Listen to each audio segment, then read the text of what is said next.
I mix what I like, what I like, what I like, what I like, what I like.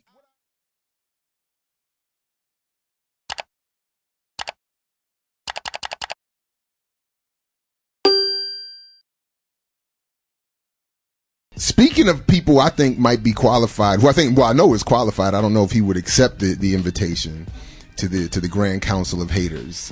Is I think the guest we have today, who's a phenomenal writer and thinker, and I'm very happy to have him back on our show. Ishmael Reed. Yes, absolutely, Ishmael Reed. And Ishmael Reed is one of the major voices in African American letters. He's the winner of the prestigious MacArthur Fellowship Genius Award, yes, the renowned LA Times Robert Kirsch Lifetime Achievement Award, and the Lago Wallace Reader's Digest Award. That's right. He's been nominated for a Pulitzer and finalist for 2 National Book Awards, and is Professor Emeritus at the University of California at Berkeley, and founder of the Before Columbus Foundation, which promotes multicultural American writing. The American Book Awards, sponsored by the foundation, has called the American League to the National Awards National League. He's also founded PEN Oakland, which issues the Josephine Miles Literary Awards. PEN Oakland has been called the Blue Collar Pen by the New York Times. Reed, who I know is a contributor to Playboy magazine, I read his articles there, is the author of 30 titles, including the acclaimed novel Mumbo Jumbo, as well as essays, plays, and poetry. His titles include The Freelance Pallbearers, The Terrible Threes, The Last Days of Louisiana Red, Yellowback Radio Broke Down, Reckless Eyeballing, Flight to Canada, Japanese by Spring, and Juice. Now, so just a few things. Just a couple of things. Now, Ishmael Reed has been called great by 3 people.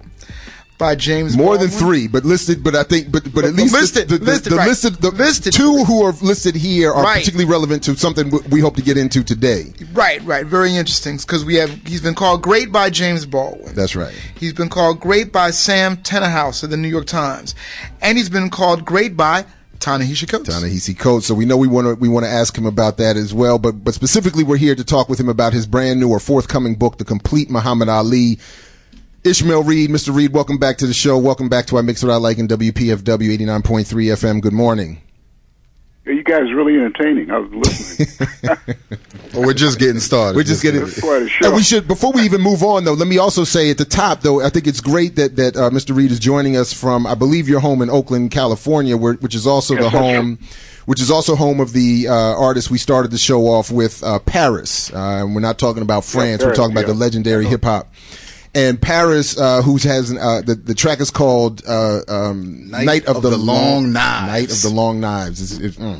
And it's on an album he's got coming this coming September 11th. He's got a new album coming out. But Mr. Reed, again, thank you for joining us and good morning. We appreciate you taking the time. I've honestly not had a chance to finish your book at this point, but what I have read so far is fascinating. But tell us, if you would, in your own words, about The Complete Muhammad Ali and some of what you have done here. Well, I began the book in 2003, and for a big publisher in New York. And my editor was fired, so that the book was, put on the back shelf. And it was revived and then abandoned. And I got a publisher in Montreal, Canada, to publish the book. And he's published, of course, I published him before he started publishing me. I published his work in my magazines.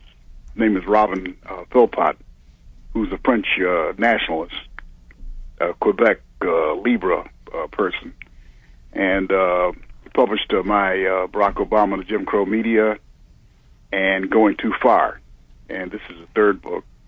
It's number 2 on Amazon Canada among the 100 Ali books, and number 2 in United States. In Canada, it beats out David Remnick's King of the World. Without the endorsement of the New York literary establishment, which has been laying tokens on black, Hispanic, Native American writers since the 20s at least. So I'm very pleased with that. But this book is unusual because it presents points of view that are left out of the other books, which are written mostly by groupies and fans. Mm-hmm. And I went to Louisville and, for example, and interviewed some of the people who knew Muhammad Ali as a child, including Ed Hughes, the late Ed Hughes, who was in his 80s when I interviewed him. And he was Ali's oldest friend. And what I found in the book, I started out as writing another a flattering book about the champion, but after so many years of working on the book, I found that the Honorable Elijah Muhammad and Sonny Liston were just as interesting to me. Well, we want to at some point. I hope he gets here in time, because I noticed that I think too late to set anything up, unfortunately. But we noticed that you pay a little bit of a tribute, give a nice shout out to our own Askia Muhammad in this book, who works with us here at WPFW. Of course, a long time member. He's very cooperative. He's very cooperative. Yeah. I mean, I interviewed him in Washington, mm-hmm. and he was in the mansion with the Honorable Elijah Muhammad, and I asked him about his taste and some other things, whether he liked film and some other things that are not. You see, the other books dismiss the members of the Nation of Islam as fanatics, or as Jack Newfield, the sports writer whom I interviewed, he called Elijah Muhammad a cult racketeer. But I think the Nation of Islam, whatever you might say about it, showed that the sort of like no-win situation of African Americans or Black Americans in this country. When you try to play by the rules, they condemn you for that. Mm. I mean, they're always saying that blacks are dependent, when actually it goes the other way. There's more money and more assets being taken and robbed out of the African American community than so-called aid coming in. Right. But even when you try to build a business, they criticize, as well as when you are considered, the stereotype of being dependent. I mean, I thought that was one of the so far at least, what I found to be one of the more intriguing points that you make in this book is extending from your points about Elijah Muhammad and what you've already said about tokens being placed on black figures of any kind. That you make broader points in this book about the establishment in this country, how black symbols or black figures are produced, promoted, and how others are excluded. You talk about using the context of Elijah Muhammad to talk about the hypocrisies and the approaches of white America to different segments of the society. In other words, you tease out some of this hypocrisy in why is Elijah Muhammad a problem for his belief system, when many of the belief systems of the white right and the established mainstream are the white versions of it. I don't understand why the Klan has to have a march, because the Republican Party has adopted their program. Right. So why don't they just go around spending time drinking Jack Daniels and listening to country music? And watching Fox News. And watching Fox News, or even sometimes MSNBC. I mean, it's not... Right. Absolutely. Everybody thinks that MSNBC is some kind of progressive outfit. It's run by Brian Roberts, a billionaire who supports Alec. I was going to get to this in a little bit, but since you brought him up, let me get to this right now, because in the moment where you're talking about Brian Roberts, you also bring into the discussion one of our colleagues here at WPFW, and quite frankly, someone I like, Dave Zirin, and I wanted to, and I actually sent him the few paragraphs you said about him and asked his response, and he is interested in debating you. I'll at least let that be known, but. I'm not interested in debating him. I suspected that would be the case, but I thought that what you said, and I told him that I was inclined to agree with your critique, and feel free to clean this up after I lay it out, is essentially that you have this supposedly liberal alternative media space, MSNBC, which has become this playground of sort of fake progressive thought. where writers and thinkers are invited on to lay out all kinds of critiques of black men in particular, as I think was your point here, but would not be allowed to make the same criticisms of other segments of the community. And specifically about Zion, you make the point that if he were to focus on the Jewish community the same way he focuses on black people, he would have been excised from everywhere he's welcome now. But feel free to elaborate or clean up anything I've just said there about your work. Well, I think that black men could be wrong. I've been wrong, but I just get the feeling that the black men are singled out. And I think if anybody believes that there's something special about black men mistreating women, they're amateurs in comparison to how other American ethnic groups, the males of other ethnic groups, treat women. I mean, I don't know of any black guys who support honor killing. I mean, I don't know of any black guys who will murder somebody who dates somebody from another ethnic group. That there have been so-called Egyptian American father, for example, murdered his 2 daughters.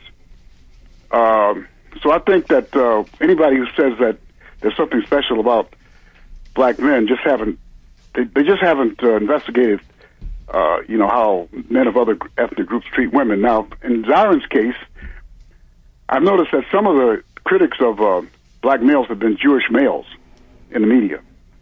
Irish males, Irish women, people from other ethnic groups. And I said, well, it's perfectly fine for you to criticize the behavior of black men, but look at your own ethnic group. So, for example, Jewish feminists complain that they've been mistreated, not only here, but in Israel. For example, I've visited Israel a couple of times, maybe 3 times, and that's one of the big issues over there, the mistreatment of Jewish women. They have the highest incidence of husbands murdering their wives in the West.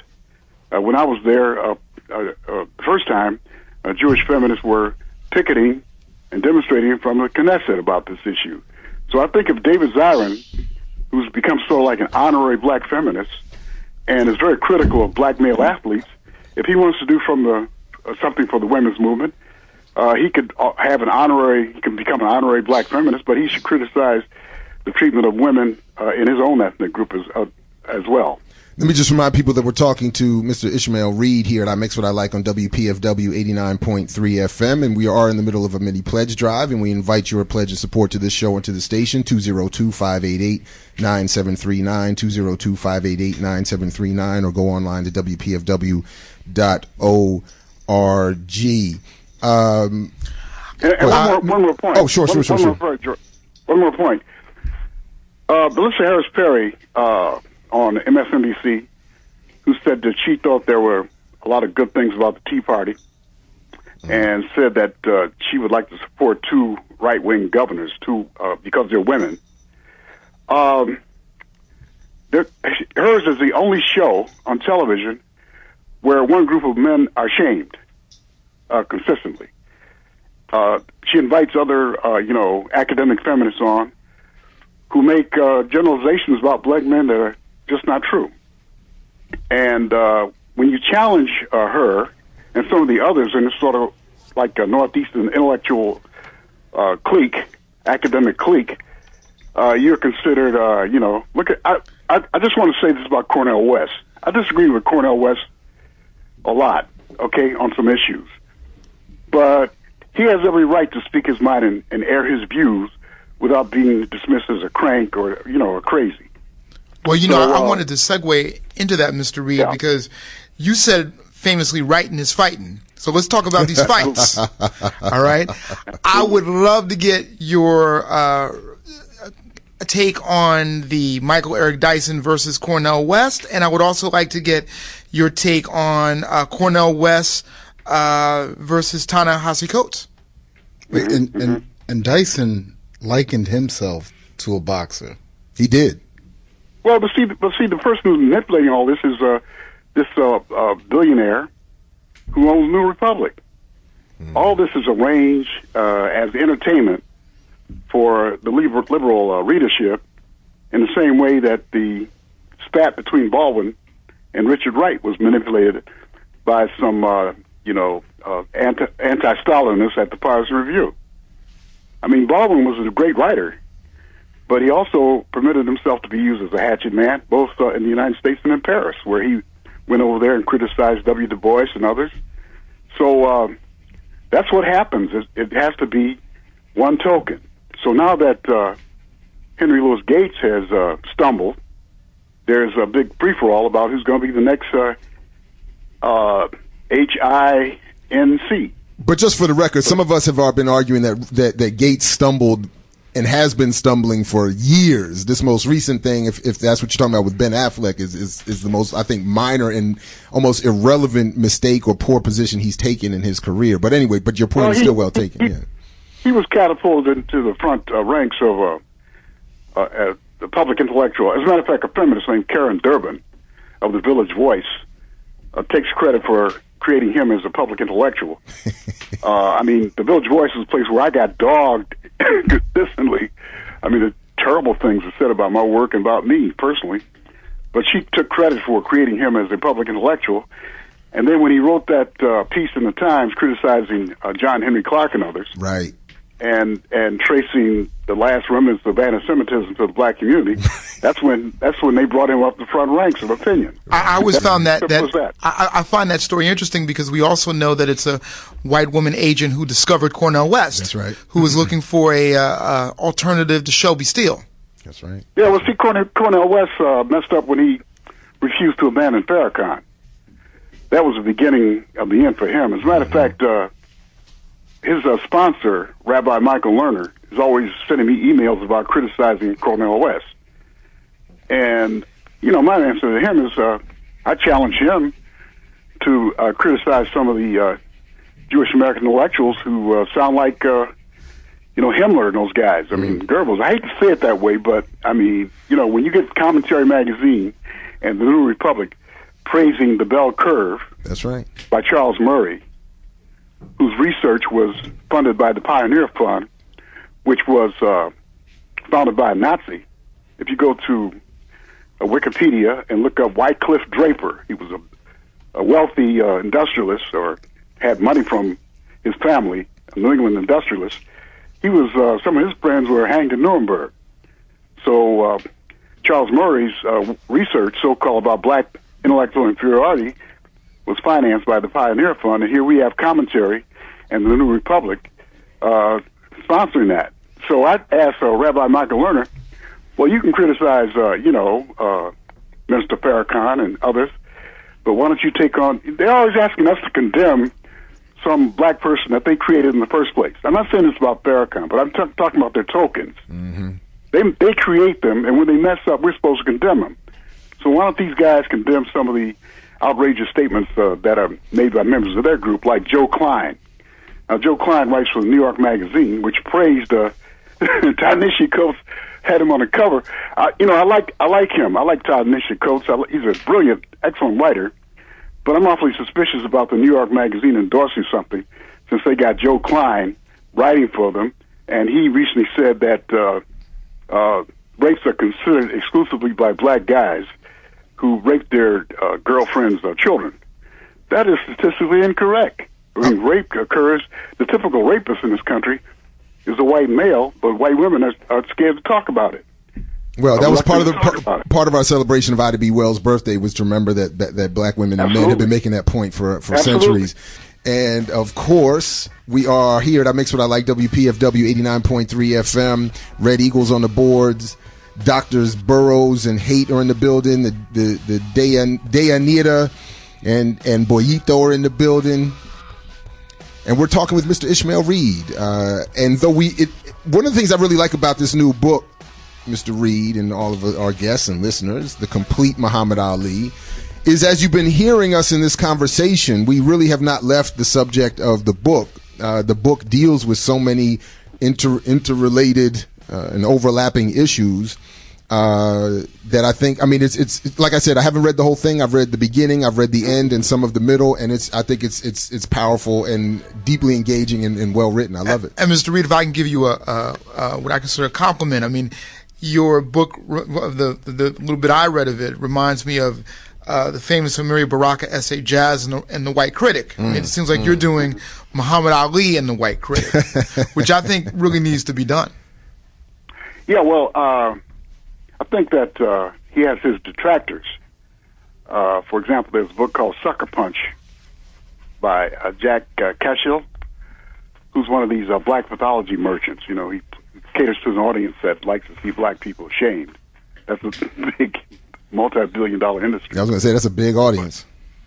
But I mean, if you look at television, you look at The Wire. There's a huge audience with The Wire, and now this guy David Simon is doing the Martin Luther King series. I mean, it's just a disgrace, you know. So I'm sorry to be laughing at that, but I mean, it's. I mean, that's ironic. Yeah, I'm sorry. Go ahead. They go perfectly together. I got some of the worst mail from black fans of this thing. You know. I'm sorry. Say that again. I got some of the worst criticism from black fans of the show, The Wire. Oh, of course. Have you written about Scandal? Which is being taught in the African American Studies Department at Harvard. God help us. God, we've discovered on the show that God is actually not going to help us. This is right. We must do this work ourselves. But I think this Cashill blames Muhammad Ali and Gerald Ford for losing the war in Vietnam. Yeah, no, I saw you. So you get that kind of extreme and nuttiness. Wow. And then you get people like David Remnick, and my book is gaining on his. His is the big bestseller, King of the World, and he writes as a groupie. And probably the most controversial person in the book is Yolanda Ali, Muhammad Ali's current wife. Now, some say that she's a sort of like a manipulator and a Lady Macbeth figure who is using the champion to further her aims and goals. There was especially bitter criticism from Khalila, his second wife, whom I interviewed in Chicago. Others say that, without her intervention, he would have been broke. Now, the thing about Ali is he's a very generous person.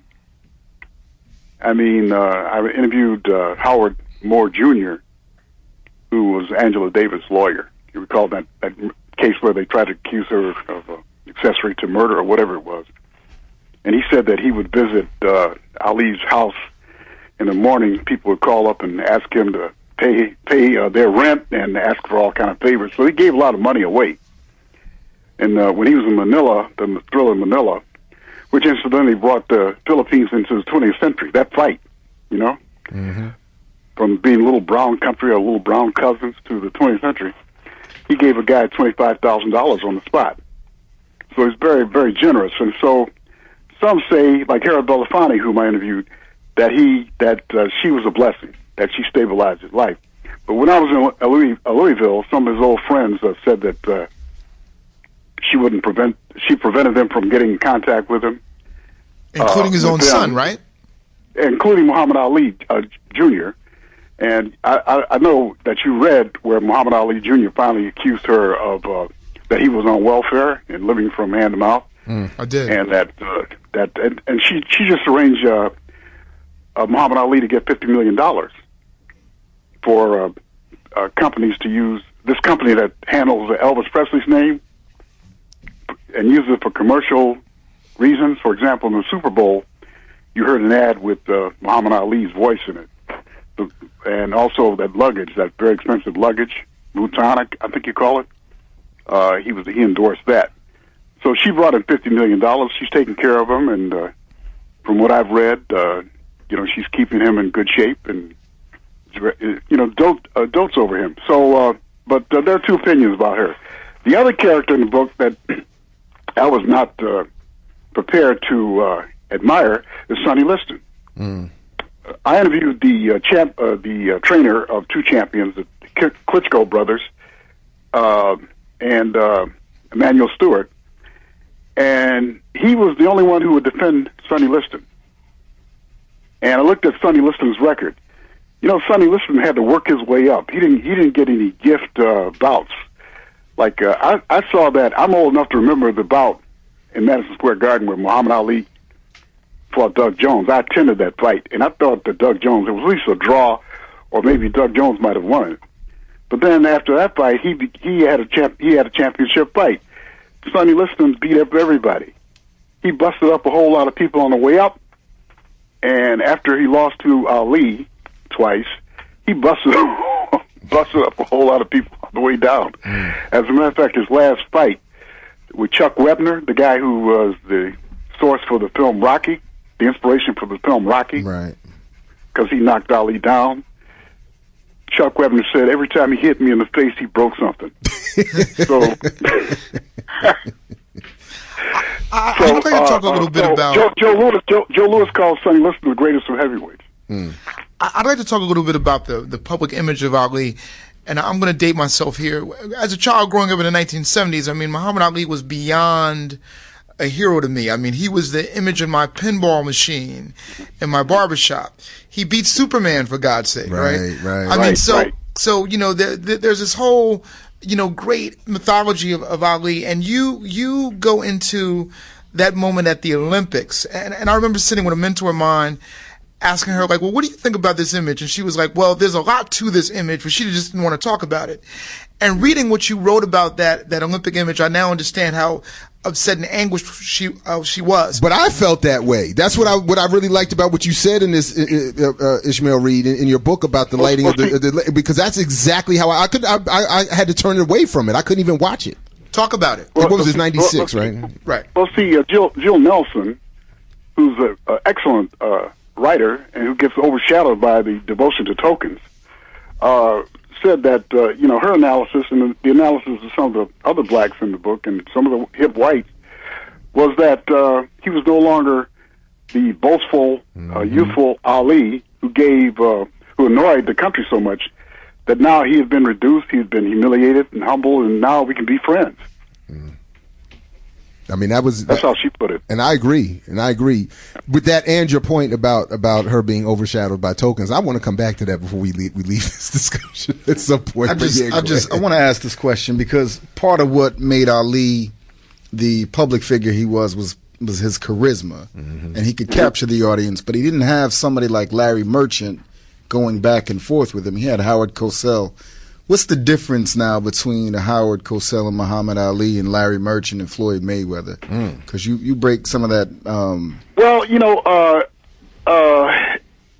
this is another way in which, and maybe you ask David Zarin about this because he hasn't met a black athlete that he likes at all. But wait a minute. He likes Eton Thomas. They co-host the show together. And wait a minute. You don't think he likes Muhammad Ali or that he likes John Carlos and Tommy Smith? Well, I mean, he can defend himself. He has plenty of media space to do it. But yeah, go ahead. His thing about black athletes is that they mistreat women. But he also criticizes Michael Jordan and Pele.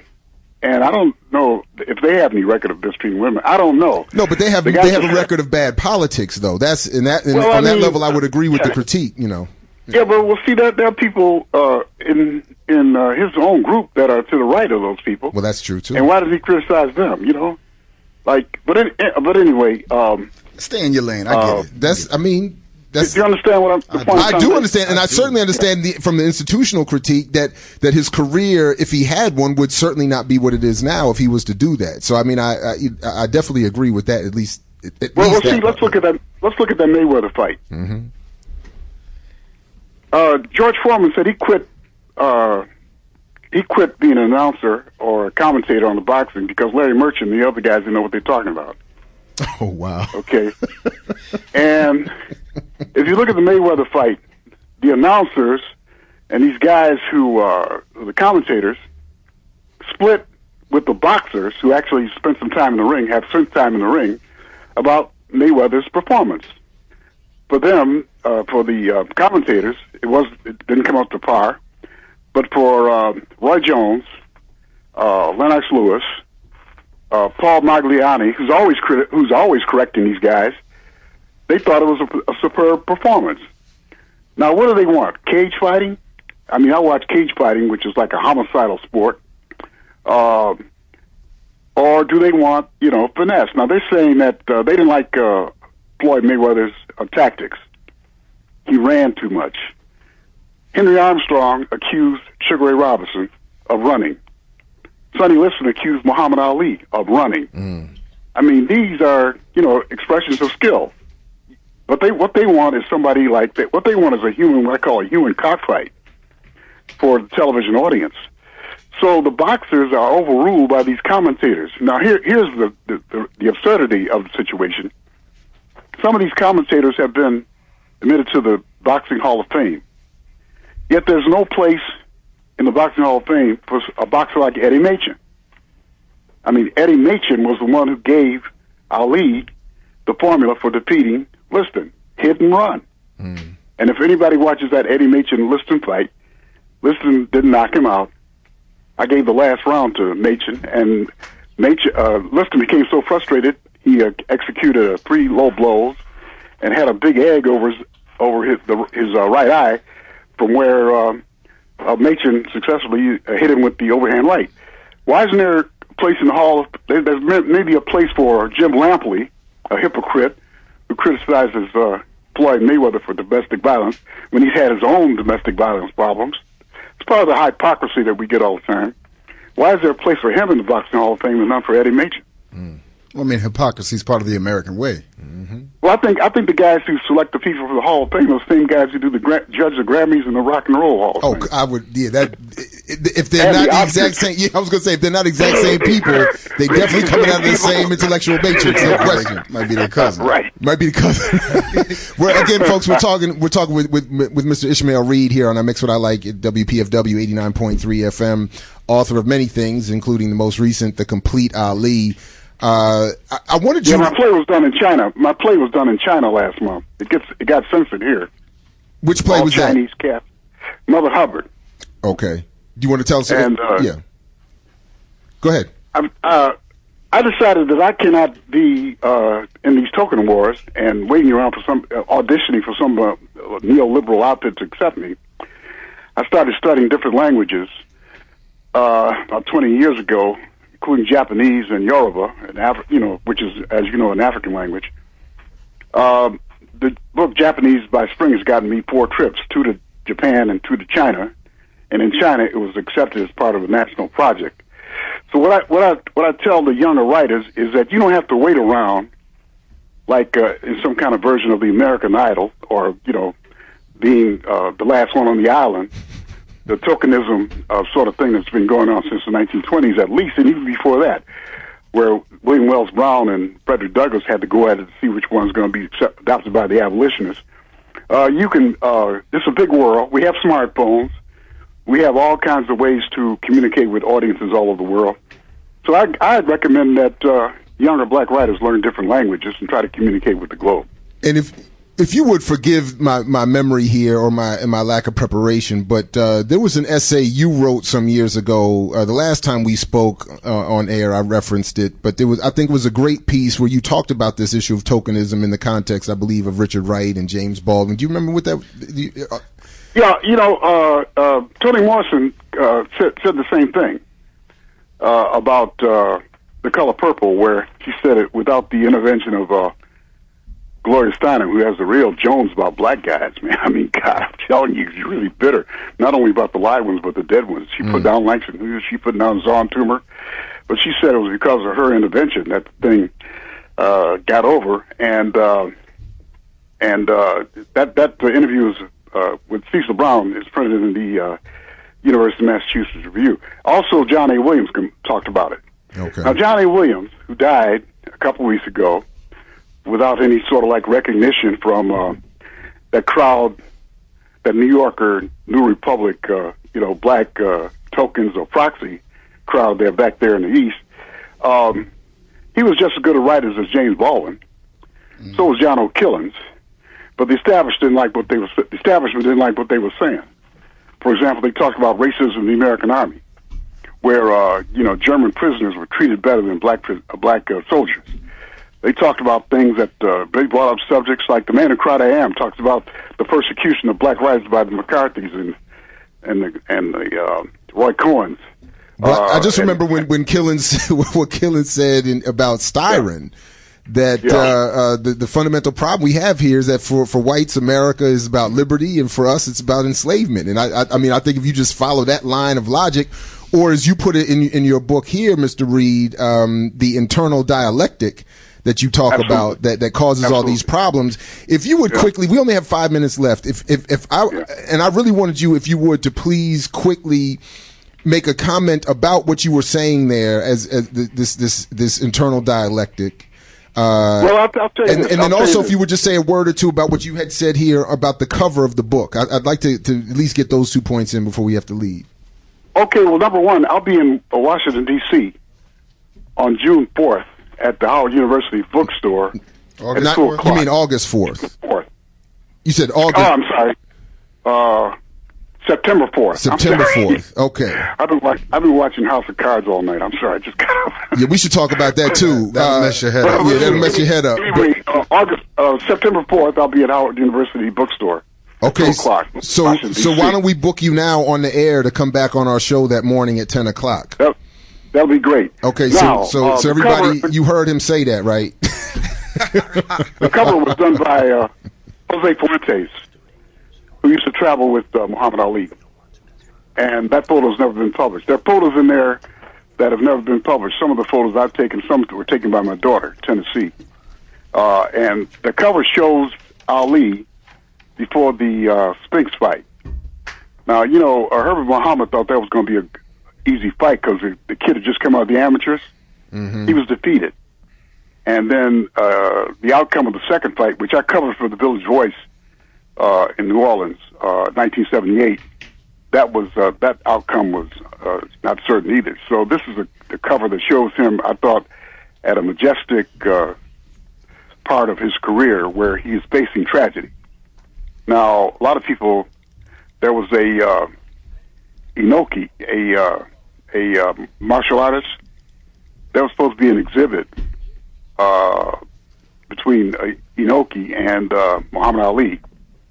Ali thought it was an exhibit. Inoki took it seriously, and he injured Ali's legs so that there were blood clots in one, and there was even talk of amputation. Finally, the last 2 fights, and he had to fight some, Larry Holmes and others after that one.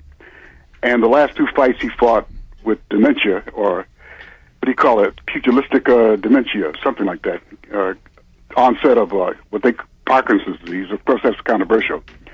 So this photo shows him facing some real tasks, or really some trials ahead. And the photographs themselves are unique. Talk a little bit about those. Well, I sort of conned my way into getting some photos of Mike Tyson, Katherine Jackson, and Don King in Las Vegas. And we have photos of some of his childhood friends.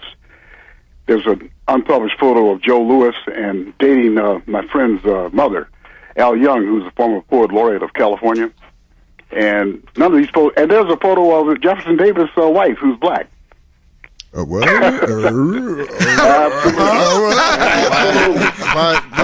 We call that the doorknob syndrome. When we about to leave, you say some wild stuff right there. Well, this is much bigger than Sally Hemings, huh?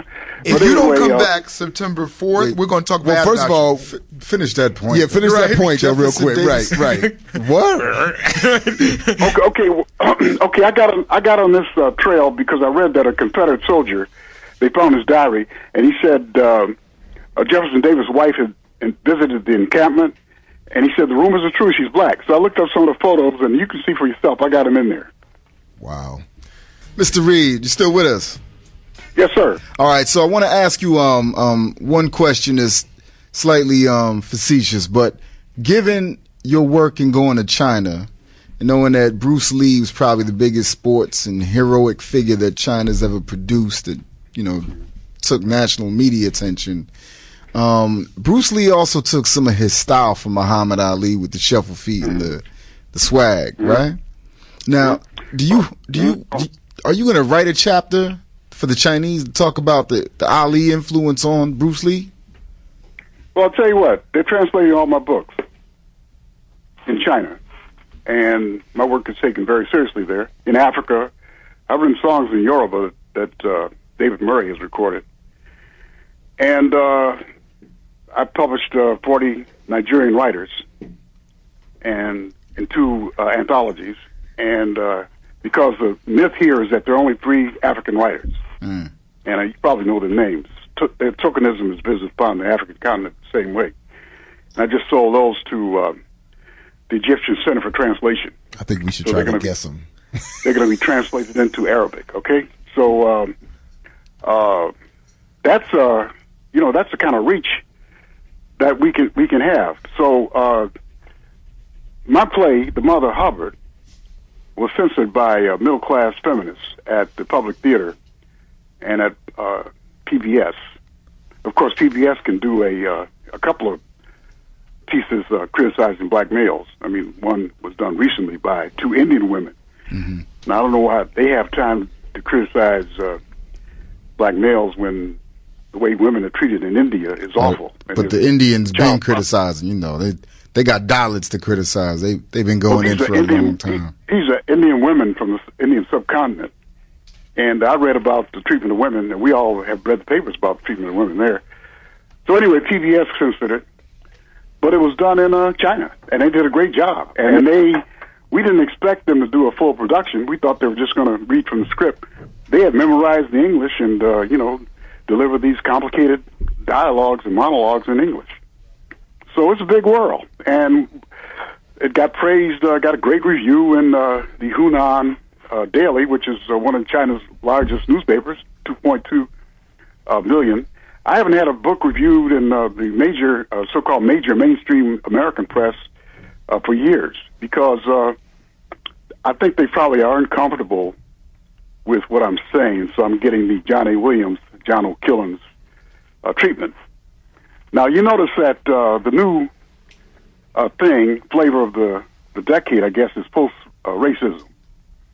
The idea that regardless of how many police shootings occur, regardless of how the criminal banks have reduced the assets of black people by 1/2 or 50%, regardless of all the other plunder, both of material and intellectual properties that are being pilfered from the black community, we have this post-race fantasy or mirage promoted by this northeastern academic clique centered at the Afro-American Studies Department at Harvard, which praises Django Unchained and The Wire. Okay. There's no such thing as post-racism. As a matter of fact, in many areas, the situation is getting worse. So instead of jumping on Floyd Mayweather all morning on Melissa Harris Perry's show, why don't some of these academic feminists talk about the murder of black women in prisons? Now, how do we say, how are they being murdered? By medical neglect. Mm-hmm. I saw 2 black women, former inmates, testify before a committee called on prison health, and they said that black women and black males are dying every day because their symptoms are not taken seriously or even ridiculed. And I heard the other day that a lot of these doctors that are assigned to prisons have lost their licenses. So that's my idea of a scandal, not Floyd Mayweather. I mean, the guy has committed, terrible acts, but I think this is a bigger issue, and I wish they would take some of that energy and devote it to that. Now, the prisons in California are so bad, the government wants to take them over. That they're saying that the medical situations in California prisons are so bad that it's a form of torture, where people are dying every week. So we get involved in this so like parlor games, like who should use the N-word. I mean, you know what I mean? I mean, it's like the discussion of black issues like a game show. As a matter of fact, on some of these TV networks, they have people voting on it. And then we have people convicted, like black celebrities are convicted before they even set foot in the courtroom. CNN was so assured that Michael Jackson was going to go to jail. When he was a few minutes late for his final appearance to hear the verdict in his case, Wolf Blitzer said, well, he's not going to get away with that in prison. So we get this all the time, post-race. If it's post-race, why does CNN hire so many ex-policemen to to do Fox guarding a chicken coop, analysis of this most recent case, for example, Miss Bland. If we're in such a post-race period, why is CNN inviting, hiring all these people like the notorious Mark O'Mara?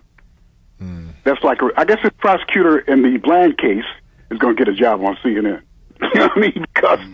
Because they hire all these people who have commit terrible pronouncements, like what Mark O'Mara did in the case of the Zimmerman case, where he slimed Trayvon Martin as a hoodlum, which turned out to be not true, and intimidated these white women on the jury with the specter of a black rape in order to get a conviction.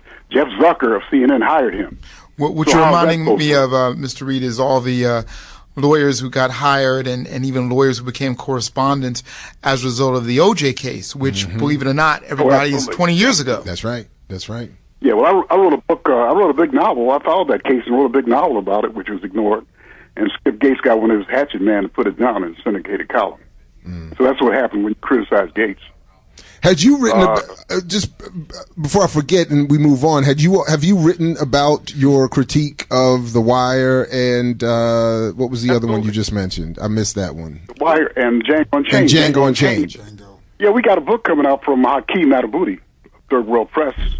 It's coming out any day now, where I assemble a bunch of intellectuals and scholars to talk about the state of film in Hollywood, called Black Hollywood Unchained. Okay, Third World Press. And we have essays about Django, The Wire, Selma, and that the most evil of all, Precious. Oh, yeah. I mean, that was worse than D.W. Griffith's Birth of a Nation, man. I'm telling you that I never thought I would live to see that. I only read the book Push, and I'm still scarred from it. Now, the movie... yeah, go ahead, man. She came to fame by jumping on the bandwagon of criticizing those the Central Park Five. Central Park Five, that's right. She wrote a poem called Wildin', I think it was called, where she used the actual names of the suspects. That's right. And put them at the scene and put all kind of evil, slanderous language and had them committing all kind of despicable acts. Turns out they were innocent. That's right. That's so right. So they gave her a $500,000 advance for that. She didn't rewrite that poem though. No, she didn't rewrite it, but I wrote a piece in the New York Times about Precious, saying that this was done for these audiences in the malls.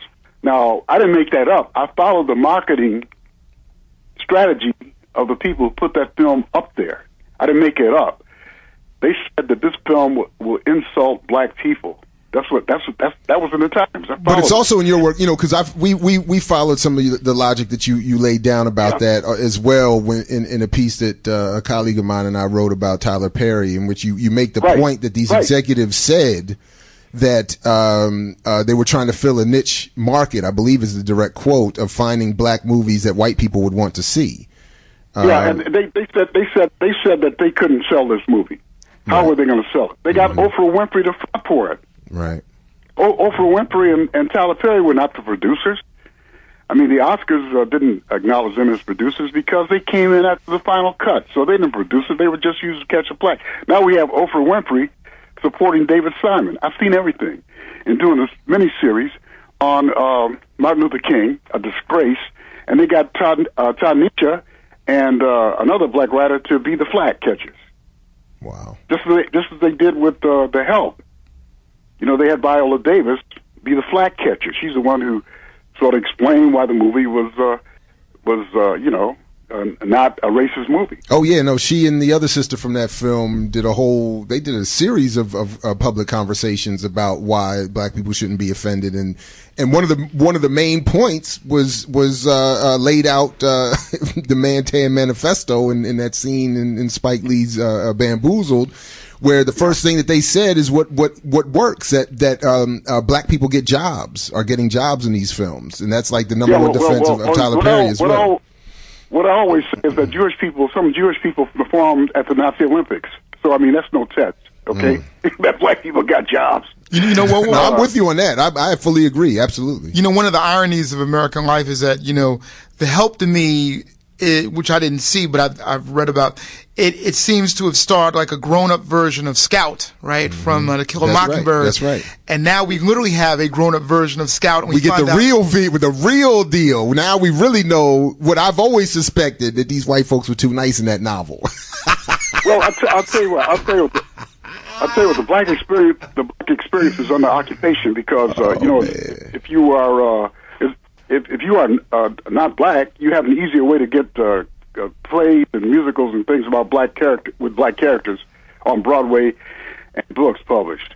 But what's your view on this? To Watchmen? I forgot. Yeah, the Watchmen, right? Yeah, right. And Atticus Finch being a racist. I mean, I know as a literary person, you have to have a view on this. Well, why does this book begin a national discussion about race? And John O'Killens or Askia Torre or Amiri Baraka, who's been dissed ever since Dutchman. I mean, Gates and these other people in the establishment end his career with Dutchman. 1964, that's the end. Why don't their books begin a national discussion about race? Well, as you make the point in this Muhammad Ali book, in your complete Muhammad Ali, that you have been excised from the Norton Anthology since the 70s, which was funny because by the time I had gotten to college, you had been removed, so I would not have had the opportunity to learn about you from my college experience. the latest issue of the third, I think it's the third edition of the Norton Anthology of African American Literature, edited by Gates. At least he puts his name on it. Says that black males are the oppressors now. The real oppressors, black male. And you're saying that's not true. I mean, we got Barack Obama. He's a black male. I don't see black men agitating in the distribution of food stamps, or I don't see them trying to prevent a woman from having control over her reproductive system. I don't see black men spending 76 or 90% of the prosecutors and judges are white males. I don't see black males as being responsible for the incarceration of a couple million people in this country. So I mean, I think that's way over the top and sort of like a little nutty to say that black men are the new oppressors. Ishmael Reed, we only have a couple of minutes left, and first of all, I want to thank you for doing this and doing this extended little interview. Absolutely. If you would just take a quick moment and give any last thoughts, or give people let people know where they can catch up with your work. And those three writers that are the only ones that ever get any attention from the African continent. Well, I would say this, that when in the 1970s or early 80s, I was declared the #1 token, I wrote a letter to the Saturday Review of Literature telling them that there are a lot of black writers who are just as good as I am or even better. And if every token would do that, including the latest token, would do that, denounce tokenism, black literature can breathe. And we can hear about some of the great writers who are being neglected because a few writers are soaking up all the space. People like Elizabeth Nunez, or the latest Christine Hunter Latchney, or one of the great black writers, J.J. Phillips, who's home, who's having a difficult time trying to make ends meet. Then I wish they would do that. Write the New Republic and all its sponsors. The New Yorker, which jumped on Martin Luther King, which jumped on Booker T. Washington, had their surrogates. Jelani Cobb jumped on Booker T. Washington, talking about Booker T. Washington being arrested outside of brothel. It wasn't a brothel, it was a residence. I went back to the contemporary newspapers. They described it as residence. I mean, to smear Booker T. Washington, who was an antecedent of Malcolm X. If you listen to Malcolm X's ballot or the Bullet speech, he talks about black economic development and separation. That's true. Ishmael Reed, thank you very much again for joining us here at I Mix What I Like at WPFW. We greatly appreciate it, and we will definitely be following up with you very, very soon.